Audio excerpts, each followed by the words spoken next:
Okay, everybody, welcome to the show.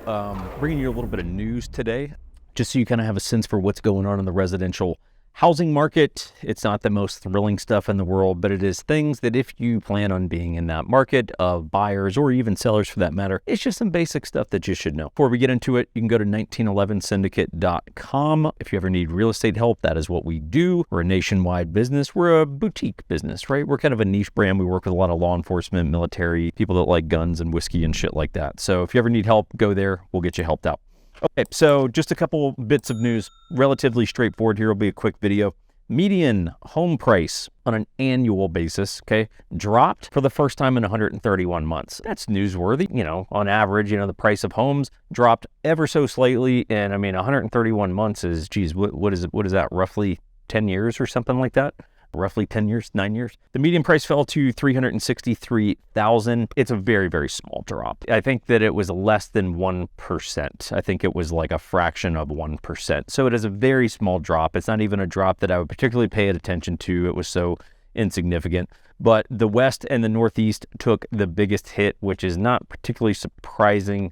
As we've seen over the past, 2-3 years in sort of that post-COVID era, there's a lot of people that are getting taxed out the ass who live in very expensive places in California and the Northeast, and they're just looking for a better quality of life and cheaper living, and that's why those areas are having the biggest exodus, is because, well, that's it, and just some areas that can be tough to live in. I say this as someone who lived in one of those areas. The median home price dropping ever so slightly is not shocking news if we think about it from a year-over-year basis. Right around now, really, right? Right at the start of April is when the interest rate started going up last year.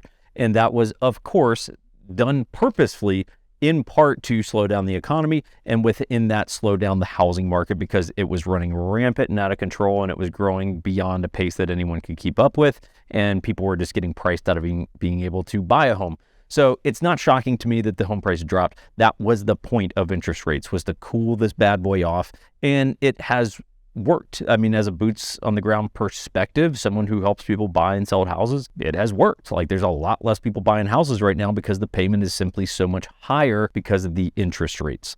The second bit of news, this one I haven't fully grasped why, but home sales climbed from January to February this year, 2023, 14.5%. And we had been in a decline month over month for the past year. Why is that? Why did home sales go up? I think part of it, and I'm speculating here a little bit, is just that people they've settled into the fact that, hey, the interest rates are higher and it's probably not going to change anytime in the next couple of months.